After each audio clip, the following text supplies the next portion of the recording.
Hey everyone, welcome back to Bit9. In today's video, I'll show you a cool workaround to create a TikTok app on your Mac.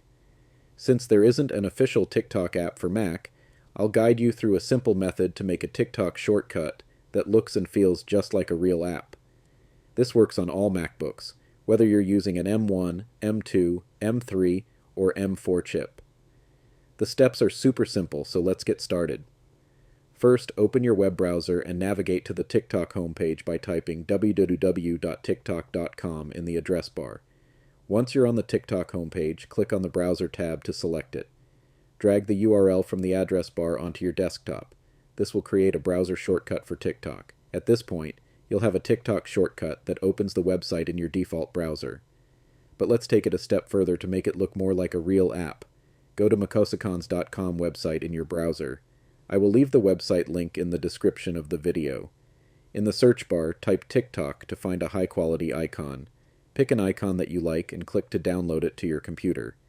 Next, we'll replace the shortcut icon with the new TikTok icon. Right-click or command-click on the TikTok shortcut and select Get Info. In the Info menu, drag the downloaded icon into the top left corner where the current icon is. You can also rename the shortcut to TikTok by clicking on the name and typing in the new name. Finally, to add this new TikTok app to your dock, simply drag the shortcut into your dock. Now, whenever you click on it, TikTok will open up in your default browser.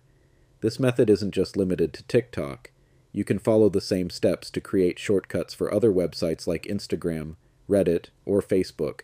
It's a great way to keep all your favorite websites easily accessible from your dock. And that's it. You've successfully created a TikTok app on your Mac. If you found this tutorial helpful, please give it a thumbs up, and don't forget to subscribe to the channel for more handy tech tips and tutorials. Thanks for watching, and I'll see you in the next video.